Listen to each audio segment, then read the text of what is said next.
Video में आप सभी का स्वागत है। आज हम देखेंगे मलिक मोहम्मद जायसी की रचना पद्मावत का नागमती संदेश खंड, जो कि वासुदेव शरण अग्रवाल के द्वारा संपादित किया गया है। इसमें 15 पद्यांश है। तो पहला पद्यांश है, फिरी फिरी रोई न कोई डोला, आगी रात विहंगम बोला, तय फिरी फिरी दाघे सब पाखी, कहे दुख रैनी न लावसी आँखी।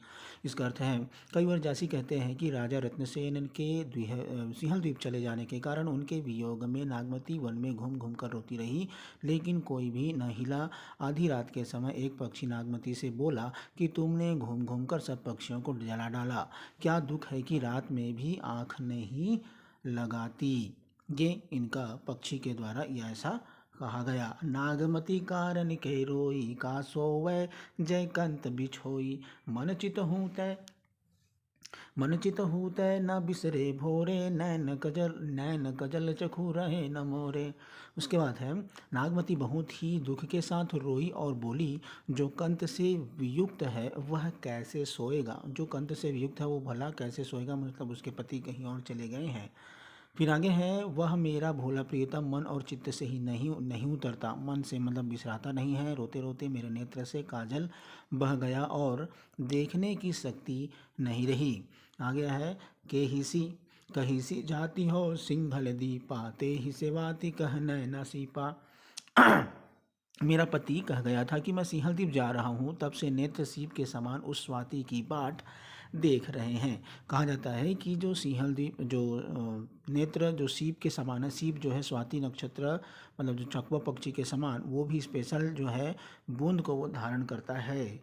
आगे है, जोगी होई निसरा सो नाहूँ, तब कहाँ संदेश न काहूँ।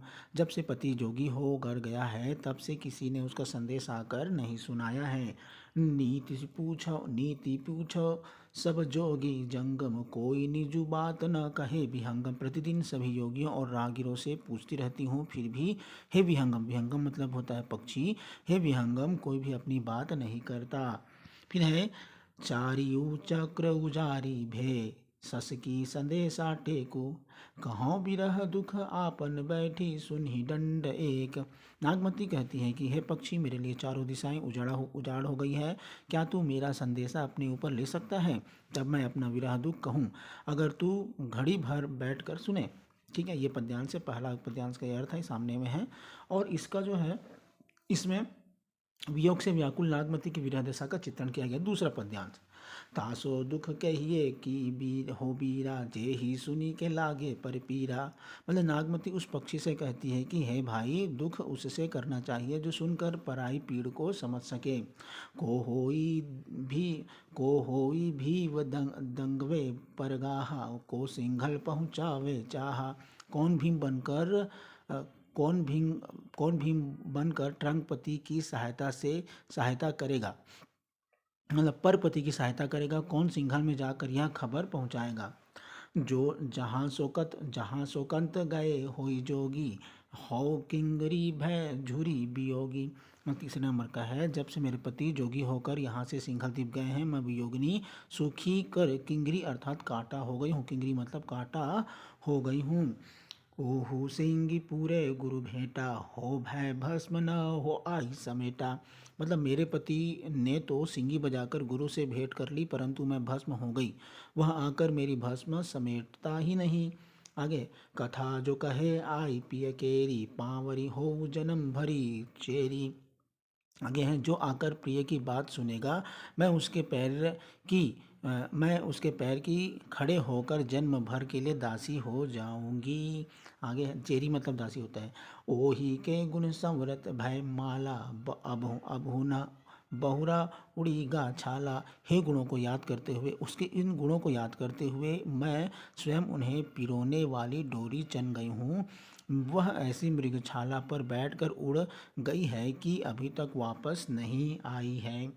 बिरह गुरई खप्पर के हिया, पवन आधार रहा होई जिया। विरह रूपी गुरु के उपदेश से मैंने हृदय को खप्पर के समान कठोर बना लिया है और वन पवन के आधार से प्राणों को रखी रही हूँ। तात्पर्य यह है कि पति के वियोग में नागमती बस नाम को ही जीवित है। आगे, हाड़ भय झुरी हाड़ भय जुरी किंगरी नसै भई सब तांती। रोवौ रोवौ तंधुनी उठे कहे सुबिथा एहि भांति। नागमती की हड्डियां सूखकर किंगरी बन गई हैं, नसें सब तांत बन गई हैं, शरीर के रोम रोम से उसी की धुन उठ रही है। हे पक्षी, इस प्रकार मेरी व्यथा जाकर मेरे पति से कहना। आगे तीसरा नंबर का है पद्मावती सो कहे हूँ विहंगम कंतल लोभाई हरि करी संगम। पद्मावती विहंगम मतलब पक्षी से कहती है, कंत भोलाई रही करी संगम, यदि अगर मेरा कंत भूला हुआ होगा तो कहीं संगम कर रहा होगा। तू घर घर निभई पीऊ हरता मोही तन दिन है सिजप औ बरता। फिर दूसरा नंबर का है, तू घर घर नी, तू भी क्या है गृहिणी, तू भी गृहिणी के साथ अपने अपने प्रिय के साथ तू रहता है। तो ही तन तो मोही तन दिन है सी जब अवबरता, किंतु इस प्रकार की स्थिति मेरी नहीं है। रावट कनक सो तो कह भयऊ रावट लंक मोही कह गयऊ। मतलब रावट कनक, रावट मतलब होता है महल। महल जो है यदि अगर महल के पिंजरे में महल के सोने के पिंजरे में यदि अगर तोकह भयऊ अगर आप हो, लेकिन उसका जो मालिक है, उस महल का मालिक यदि नहीं रहेगा तो क्या मतलब। तो ही चैन सुख मिले शरीरा मोह कह दिए दुंद दुख दूरा। तुमको तो सभी प्रकार का सुख मिल रहा है, लेकिन मुझे किसी प्रकार का सुख नहीं मिल रहा है, दुख मिल रहा है। हम हूँ बिहाई संग पीऊ, हम हूँ बिहाई संग ओहि पीऊ, आपू ही पाई जानू पर पीऊ। मतलब हम हूँ बिहाई, हम तो आपको ही जानते हैं, आपसे ही हमारा ब्याह हुआ है। आप हुई पाई जानू पर पीऊ, हमने दूसरों को आपसे ही जाना है। अब हूँ माया करूँ करूँ जीव फेरा, अब तो माया करके आ जाओ, करूँ जीव फेरा, इस प्रकार से मुझसे फेर मत करो। मोहि जियाऊ कंत देई मेरा, और मेरे हृदय को आप क्या करो, मैं इस प्रकार से मेरे हृदय को कंत देई मेरा, मोहि जियाऊ कंत देई मेरा, और मुझे इस प्रकार से आप जिया करके मुझसे दूर मत हो। मोहि भोग सो काज न बारी, सौह दी ठीक है चाहन हरी। मोहि भोग सो काज न बारी, मतलब किसी प्रकार से मुझो आकर के क्या करो, भोग करो। और सौह दी ठीक है चाहन हारी, और मैं तुमको चाहने वाली हूँ, और इसका क्या करो आप बात को सुनो। सवती न हो ही तू बैरिनी, सवती न हो ही तू बैरिनी, मोर कंत जही हाथ। यदि अगर मेरा प्रिय मुझे लग जाता है, और सावती न हो ही तो बैरिनी, और यदि अगर उसने सौत नहीं बनाया होगा, यदि बनाया होगा तो वह मेरी बैर होगी।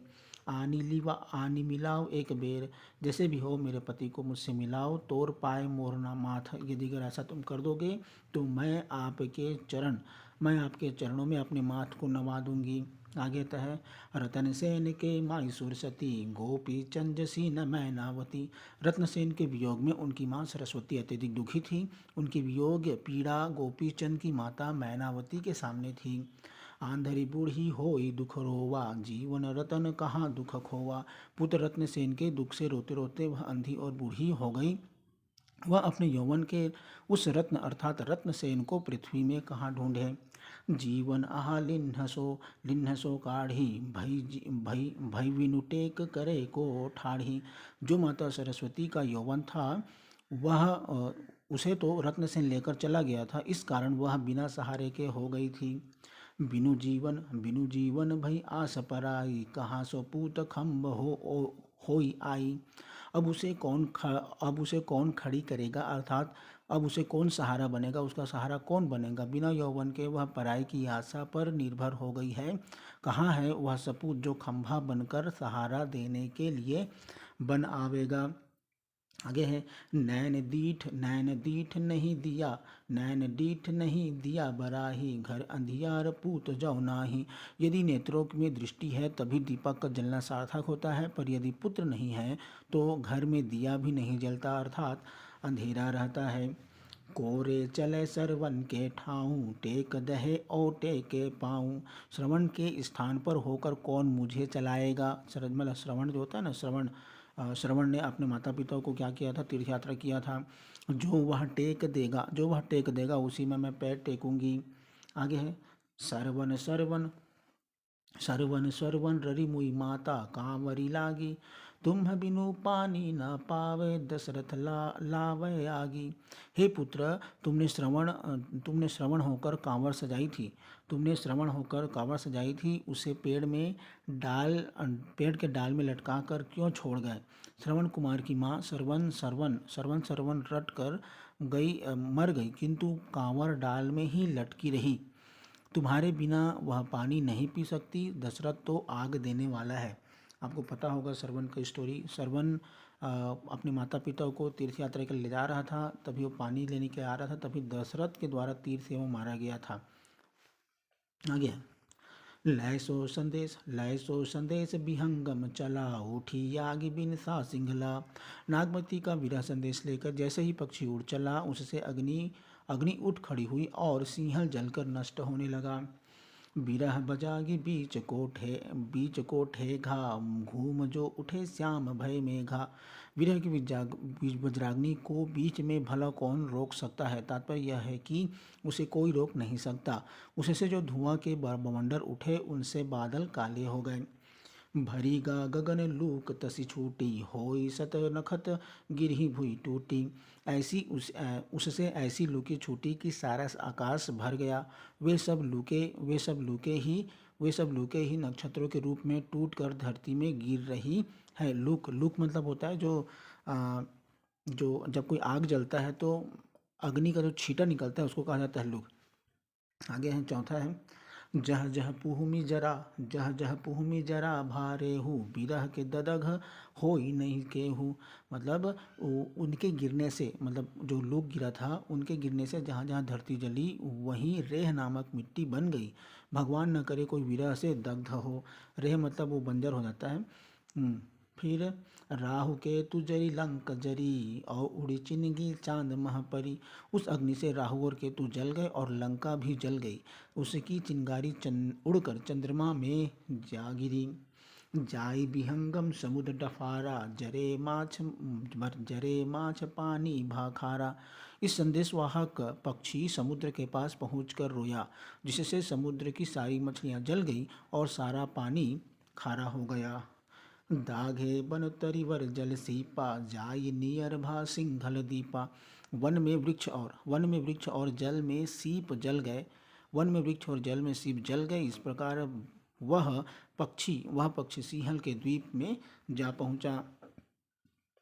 समुद्र तीर एक तरीवर जाई बैठ तो ही रूख, जब लगी कह न संदेसरा, ना ओही प्यास न भूख। सिंहल द्वीप में समुद्र के किनारे एक वृक्ष था। वह पक्षी उस पेड़ पर जाकर बैठा। वह जब तक संदेश न कह लेगा तब तक उसे भूख प्यास न लगेगी। तात्पर्य यह है कि नागमती का संदेश रत्नसेन को देने के बाद ही पक्षी दाना पानी ग्रहण करेगा। यह हो गया 5वें नंबर का है। आगे तो 6ठे नंबर का है, रतन सेनि बन करत अहेरा, किन्ह ओहि तरुवर तर फेरा। मतलब जिस समय नागमती का संदेश लेकर उड़ने वाला पक्षी सिंहल द्वीप पहुंचकर वृक्ष की एक डाल पर बैठा, उस समय राजा रत्नसेन वन में आखेट कर रहा था। उसने उसी पेड़ के नीचे चक्कर लगाया, है ना। शीतल बिरिछ समुद्र के तीरा, अति उतंग औ छाह गंभीरा। समुद्र के किनारे पर वह शीतल वृक्ष था। वह बहुत ऊंचा था और उसकी छाँव घनी थी। उसकी जो छाई थी वो क्या थी, घनी थी। तुरै बांध के बैठू अकेला, और जो साथ करे सब खेला। घोड़े को तुरै मतलब होता है घोड़ा। घोड़े को बांधकर रत्नसेन वहाँ अकेला बैठ गया। रत्नसेन के जो और लोग साथ में थे वे सब शिकार कर रहे थे। तीसरा चौथा है, देखे सी फेर जो तरुवर शाखा, बैठी सुन ही पाखिन के भाषा। रत्नसेन वृक्ष की फली हुई शाखाओं को देखने लगा और बैठकर पक्षियों की भाषा सुनने लगा। आगे 5वां है, उन्ह मह ओहि विहंगम अहा, नागमती जासु दुख कहा। उसमें वह पक्षी भी था जिससे नागमती ने अपना दुख सुनाया था। आगे है, पूछे सब विहंगम नामा, अहो मीत काहे तुम श्यामा। मतलब पक्षी कहे जाने वाले सब उससे पूछने लगे, हे मित्र तुम काले क्यों हो। कहे सीमित मासक दुई भय जम्बूदीप तहाँ हम आए। उसने कहा, मित्रों, दो एक महीने हुए तब मैं जम्बूदीप में था। नगर एक हम देखा गढ़ चितउर ओही नाऊ। सो दुख का हो कहा लगी हम दाखे दाघे ते ही ठाऊं। जम्बूद्वीप में मैंने एक नगर देखा जिसका नाम चित्तौड़ है। वहाँ का दुख कहाँ तक कहूँ, मैं उसी के स्थान पर जलकर काला हो गया हूँ। ये काला हो गया हूँ बोल रहे हैं, छठवां नंबर का है। छठवां के बाद सातवां नंबर का है। जोगी होई निसरा जो राजा सुन नगर जानहु धुंध बाजा। फिर चित्तौड़ से सिंहल द्वीप पहुंचा। पक्षी समुद्र किनारे एक वृक्ष की डाल पर बैठ गया। उस वृक्ष के अन्य पक्षियों द्वारा पूछने पर अपने आने का कारण बताते हुए पक्षी कहता है कि चित्तौड़ का राजा जोगी होकर निकल गया। उससे वह नगर इस प्रकार सुना हो गया मानो वहाँ अंधेरा छा गया, है ना। नागमती है ताकरी रानी जरी बिरह भई कोयल बाइनी। नागमती उस राजा की रानी है जो विरह में जलकर कोयल के रंग के समान काली हो गई है। अब लगी जरी भई हो ही छारा कहीं न जाए बिरह के झारा। अब तक तो वह जलकर राख हो गई होगी, विरह की अग्नि से निकलने वाली झार कहीं नहीं जा सकती। हिया पाट वह जब ही फूकी जब ही कूकी पर आंसू सब होई होई लूकी, है ना। जब नागपति जब विलाप कर रही थी तब हृदय फटता था। उसके आंसू लुक लुक कर होकर गिर रहे थे। चहु खंड छिटकी वह आगी धरती जरती गगन कहाँ लागी। वह चारों दिशाओं में फैल गई और धरती पर जलती हुई आकाश में भी लग गई। बिरह दवा को जरत बुझावा जे ही लागे सो है धावा। विरह की ऐसी आग कौन बुझा सकता है, जो बुझाना चाहे उसे भी वह लग जाना चाहती है, जिसके कारण वह हृदय में जलकर भागता है। का तुम हसबू गरब कै करहु समुद महकेली। मति ओहि बिरहा बस परै दहे अग्नि जो मेली। मैं भी वहाँ उस आग के जलने के कारण जल गया। मेरा शरीर काला हो गया और मैं प्राण लेकर भागा। पक्षी कहने लगा कि मेरी बात सुनकर क्या तुम इस घमंड में हंसते हो कि समुद्र में क्रीड़ा कर रहे हो और जहाँ आग नहीं पहुँच सकती, ऐसा न हो कहीं तुम भी उस विरह की आग में वश में पड़ जाओ। वह आग जल में घुलकर भी जला डालती है। तात्पर्य यह है कि नागमती के विरह की अग्नि अत्यंत भयंकर थी। आगे है, सुनिचित उर्रा जय मन गूना। सुनिचित राजय मन गूना विधि संदेश मैं का सो सुना। फिर है, चित्तौड़ से उड़कर सिंहल द्वीप पहुँचे पक्षी की वाणी में चित्तौड़ का नाम सुनकर राजा के मन में सोचा कि हे ईश्वर, यह संदेश मैं किससे सुन रहा हूँ। कोतरीवर अस पंखी भेसा नागमती कर कहे संदेशा। पक्षी के वेश में वृक्ष पर ऐसा कौन बैठा है जो नागमती का संदेश मुझसे कह रहा है। हे मित्र, मन के भीतर बस जाने वाला तू कौन है। तू हवा में रहने वाला पक्षी है अर्थात देव है अथवा दानव। को तू मीत मन चित्त बसेरू देव की दानव पौन पखेरू। मतलब तुम देव हो कि दानव हो। आगे है, रुद्र ब्रह्म शिव बाचा तो ही सो निजु अंत बात को मोही। तेरा वचन रुद्र और ब्रह्मा की कल्याणमयी वाणी है, इसलिए तू अपने अंतर की बात मुझसे कह। कहाँ सो नागमती तुई देखी कहे सुबिरह जस मरण विशेषी। वह नागमती तुमने कहाँ देखी विरह में जिसके मरण का तूने ऐसा बखान किया। हौ राजा सोई भा जोगी जे ही कारण वह औसी वियोगी। मैं ही वह राजा हूँ जो जोगी होकर गया था और जिसके कारण वह इस प्रकार विरहिणी हुई। जस तू पंखी होहु दिन भरऊ चाहो कबहू जाई उड़ी परऊ। हे पक्षी, जैसे तुम हो उसी प्रकार हो मैं अपने दिन पूरे कर रहा हूँ। मैं चाहता हूँ कि फिर कभी वहाँ उड़कर पहुँच जाऊँ। पंखी आँखित ही मारग लागी दुनहु रहा ही, कोई न संदेशी, आवही ते ही का संदेश का हाही। फिर आगे है, राजा रत्नसेन कहते हैं कि हे पक्षी, मेरी दोनों आंखें उसी मार्ग में लगी है। मार्ग से कोई ऐसा संदेश वाहक नहीं आते जिसका जो उसका संदेश कहे। आगे है, ये आपका 8वां नंबर का है।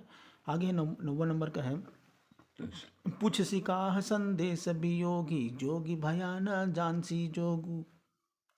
राजा रत्नसेन की बात सुनकर पक्षी ने राजा से कहा कि तुम वियोग के संदेश की बात क्यों पूछते हो? तुम तो जोगी होकर भी जोग के बारे में नहीं जानते। दहिने शंख न सिंगी पूरे, बाएं पूरी बादी दिन झूरे। फिर क्या बोल रहा है यहाँ पे, तुम शंख तथा सिंगी को उचित ढंग से अर्थात दाहिने हाथ से नहीं बजाते हो, बाएं ढंग से बजाकर व्यर्थ दिन भर चिंता करते हो। तेली बैल जस बाए फिरे, परा भौर मह सौहन तिरे। तेली के बैल के समान बाएं घूमता है, अतएव भंवर में पड़कर चक्कर काटता रहता है, सामने नहीं जाता। तुरी और नाव दाहिन रथ हाँका, बाएं फिरे कोहार के चाका। कोहार मतलब कुम्हार, मतलब घोड़ी नाव और रथ दाहिने चलाए जाते हैं जिससे आगे बढ़ जाते हैं, पर कुम्हार का चक्का बाएं घूमता हुआ एक ही जगह पड़ा रहता है। आगे है, तो ही असना ही पंखी भुलाना, उड़े सो आदि जगत मह जाना। फिर है, मेरी पक्षी तेरी तरह भुलावे में नहीं पड़ता, वह तो शुरू से ही संसार में उड़ना जानता है।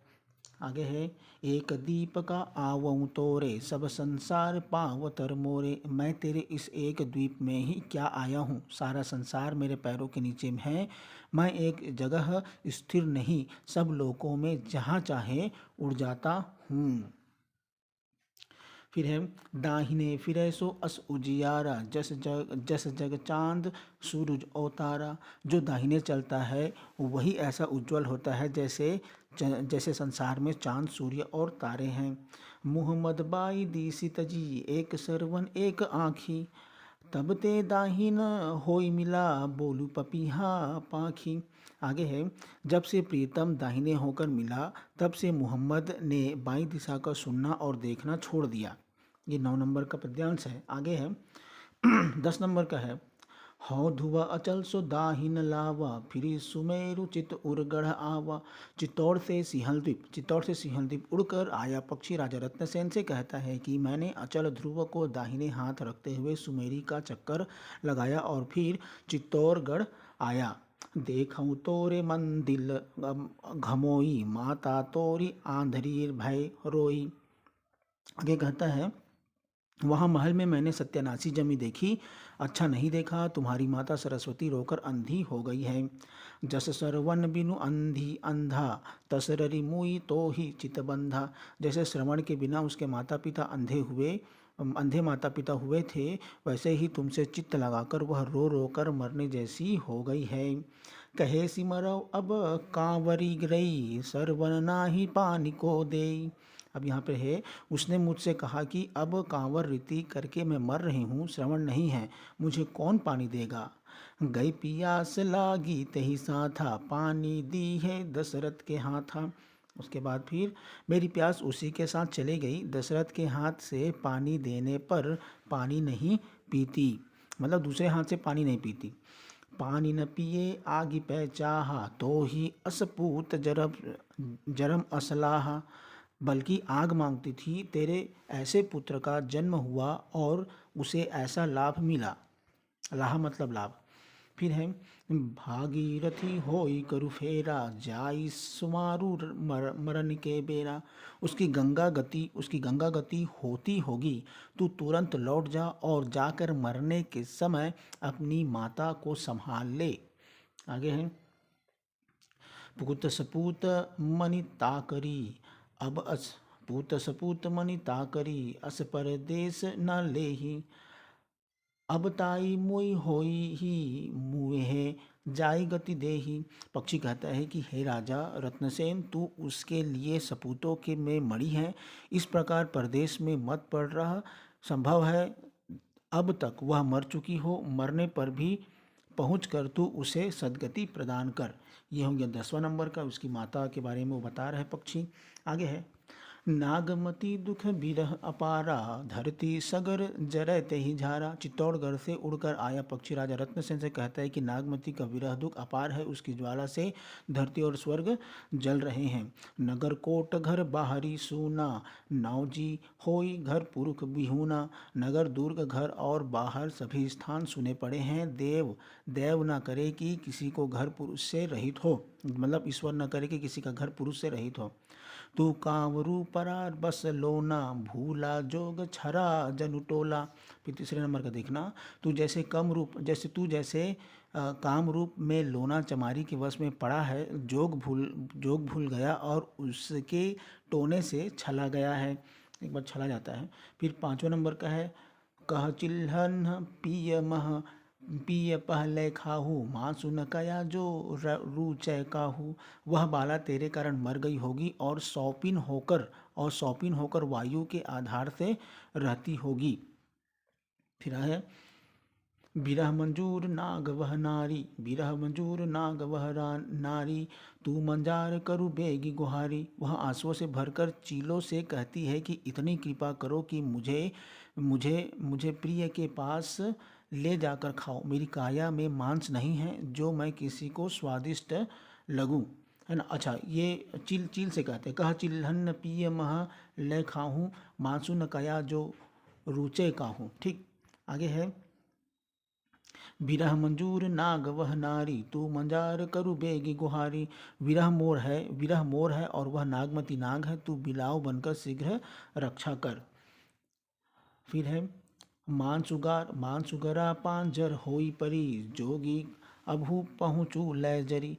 उसका मांस गल गया है इसलिए वह ठठरी बनी हुई पड़ी हुई है, हे जोगी अभी अपनी जड़ी बूटी लेकर पहुँच।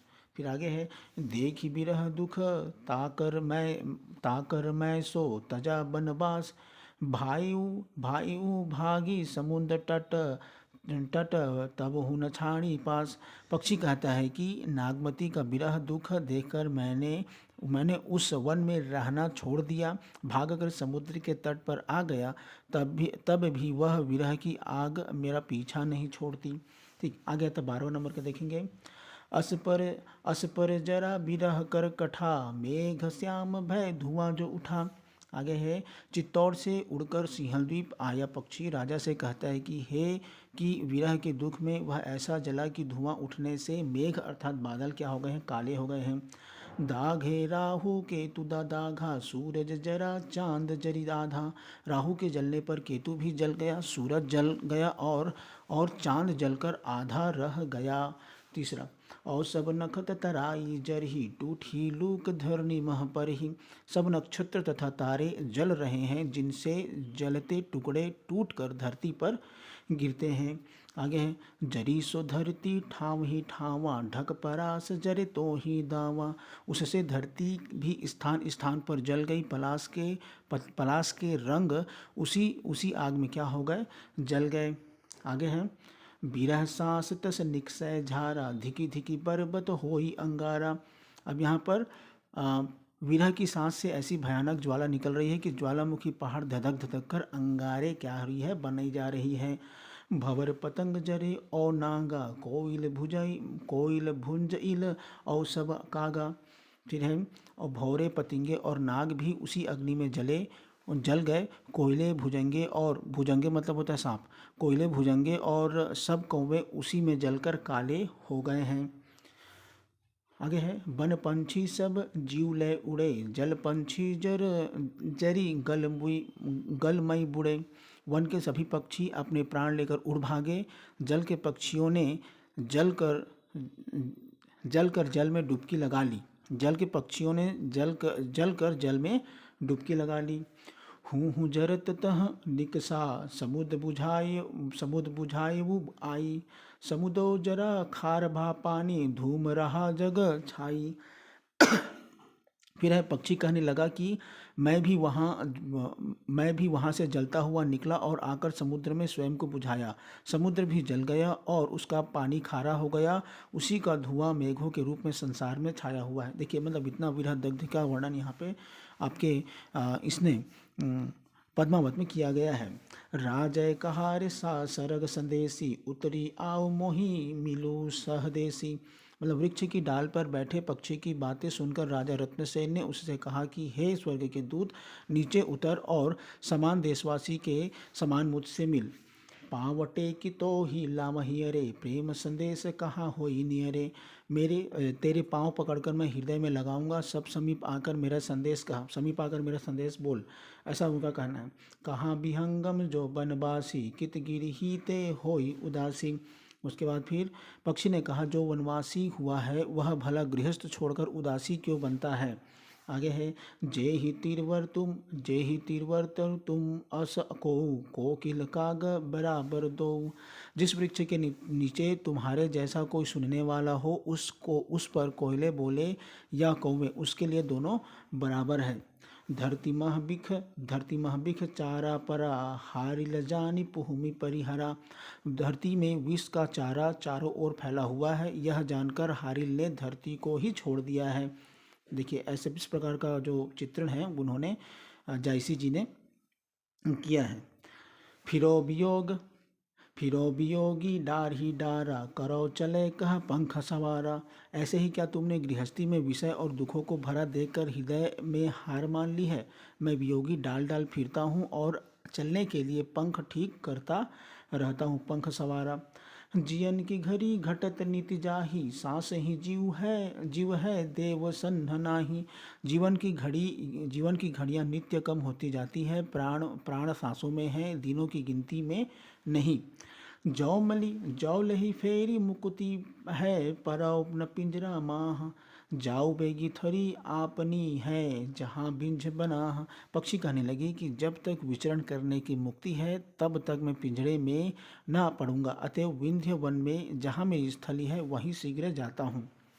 ये 13 नंबर का हो गया। 14 नंबर है, कहीं सुसंदेश विहंगम चला आगी लाई सगरियु सिंघला। राजा रत्नसेन ने नागमती का संदेश कहकर वह पक्षी चला गया, पर उस संदेश से सारे सिहल में आग लग गई। घड़ी एक राजे गोहरावा भा अलोप बुनि दृष्टि न आवा। घड़ी भर तक राजा उसे पुकारता रहा पर वह अदृश्य हो गया, फिर दिखाई नहीं दिया। फिर है, पंखी नाव ना देखो पाखो राजा रोई फिरव के साखो। उस पक्षी नाम सार्थक है। उड़ जाने के बाद उसका एक पंख भी दिखाई नहीं पड़ा। राजा रोकर और मन में क्षोभ करके वापिस लौट आया। जस हेरत यह पंखी हैराना दिने हम हूँ अस करब पयाना। फिर है, आपका जिस प्रकार देखते देखते यह पक्षी अदृश्य हो गया, वैसे ही एक दिन हम भी ऐसे ही चले जाएंगे। जौ लागी प्राण पिंड एक ठाऊ एक बेर चित्तौड़ गढ़ जाऊं। जब तक प्राण और शरीर एक साथ है तब तक एक बार चित्तौड़गढ़ अवश्य जाऊंगा। यह सोचकर वह भौरा रूपी तक प्राण और शरीर एक साथ है, तब तक एक बार मैं चित्तौड़गढ़ अवश्य जाऊंगा।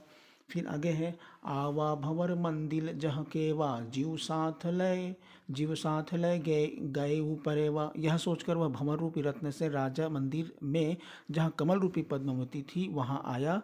उसका प्राण तो पक्षी अपने साथ ले गया था। उसका प्राण जो है, जो संदेश कर ले जाने वाला पक्षी था, वो ले गया था। तन सिंघल मन चितोर बसा जीव विष भर जनु नागिनी डसा। शरीर सिंहल में था परंतु उसका मन चित्तौड़ में बसा हुआ था। जी ऐसा बेसुध था मानो नागिन ने डस लिया हो। जेति नारी हंसी पूछे अमिया बचन जी मिनिंत रस उतरा सो चढ़ा बिख ना होई चिंतना मित। मतलब जेति नारी हंसी पूछे अमीय बचन जी मिनिंत रस उतरा सो चढ़ा बिख ना ओही चिंतनमित। मतलब जितना ही वह बाला हंस कर नित्य की तरह अमृत वचनों से पूछती थी, उतना ही उसका रस उतरता और विष चढ़ता जाता था। न उसमें अब स्मृति थी और न ही उसका कोई मित्र था। आगे है, बरिस एक ते ही सिंघल रहे भोग विरास किन्हीं जस चहे। राजा रत्नसेन 1 वर्ष तक वहाँ सिंहल द्वीप में रह चुका था और उसने जैसा चाहा वैसा भोग विलास किया। फिर भा उदास जीव सुना संदेशु सांवरी चला मन चित उर्देशु। उसने जैसे ही संदेश सुना उसका मन उदास हो गया और पहले की बातों का स्मरण करके उसका मन चित्तौड़ देश में चला गया। कमल उदासी देखा भंवरा, थिर न रहे मालती मन संवरा। कमल रूपी पद्मावती उदास हो गई। उसने देखा कि भांवरा अब यहाँ स्थिर होकर न रहेगा, क्योंकि उसने मन में मालती का स्मरण किया है। मालती मतलब जो माली होता है पार्क का, उसको कहा जाता है। आगे थे जोगी औ मन पौन परावा, कतिये रहे जो उचित उचावा। जोगी मन और पवन ये सदा विचरण करते हैं, अन्यत्र चले जाते हैं, ये स्थिर नहीं रहते। जब एक बार ये अपना चित्त ऊपर उठा लेते अथवा खींच लेते हैं तो फिर कर कहाँ टिकते हैं, फिर ये नहीं टिकते हैं। आगे जौ जिय काढ़ी देई इन्ह कोई, जोगी भंवर न आपन होई। ये वही है, यदि कोई अपना हृदय निकाल कर भी दे दे तो भी जोगी और भंवरा अपने नहीं होते। तजा कवल मालती ही अघाली, अब कत थीर आछय अली आली। हे सखी, भंवरा ने कमल छोड़कर मालती को हृदय में स्थान दिया है, अब यह कैसे स्थिर रहेगा। फिर है गंधर्प सेनी आए सुनबारा, कस कस जीव भय उदास तुम्हारा। गंधर्वसेन रत्नसेन की ऐसी स्थिति सुनकर द्वार पर आया और पूछा, तुम्हारा जी कैसे उदास हो गया है। मैं तुम ही जीवलावा दय नैनन्ह महबास। जो तुम हो उदासी तो यह काकर कबीलास। पद्मावती कहती है कि मैंने तुम्हें अपने नेत्रों में स्थान देकर अर्थात आँख की पुतली बनाकर तुम्ही में अपना मन लगाया। यदि तुम ही उदास हो जाओगे तब यह कैलाश किसके काम आएगा। ठीक है, तो ये पद्मावती संदेश खंड है। पद्मावती संदेश खंड है। इसमें जो है एक तोते के माध्यम से संदेश रत्नसेन सुनता है। वीडियो देखने के लिए धन्यवाद।